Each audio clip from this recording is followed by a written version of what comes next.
e mbështes këtë protestë dhe ka mbështetur secilën protestë e cila thret për drejtësi.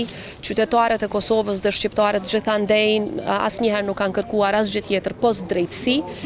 Drejtësi e cila respekton parimet më të larta të mbrojtjes së të drejtave të njerëzit dhe siç e dini, Kosova dhe më konkretisht krerët të cilët tani përballen në Hag, pikërisht pse kanë pasur besim në drejtësi, janë paraqitur para saj, tashmë po bëhen 5 vite, pas një dyshim në drejtësinë ndërkombëtare, por ne si institucionet të Kosovës vazhdimisht kërkojmë që parimet më të larta të mbrojtjes së të drejtave të njerëzit dhe lirive themelore të respektohen dhe unë jap plotësisht të drejtë qytetarëve tanë dhe i mbështes ata sa herë ata protestojnë për të kërkuar pikërisht respektimin e këtyre standardeve.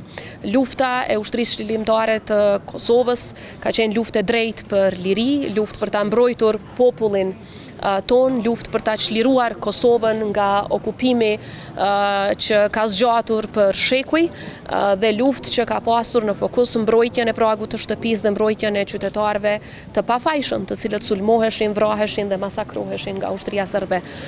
Për këdo që e ka parë me sytë e vetë se çfarë ka ndodhur në luftën e fundit në Kosovë, dihet shumë qartë. Ka qenë vetëm një agresor, dhe ajo ka qenë Serbia, dhe ka qenë vetëm një viktim, dhe ajo ka qenë Kosova, populli i Kosovës.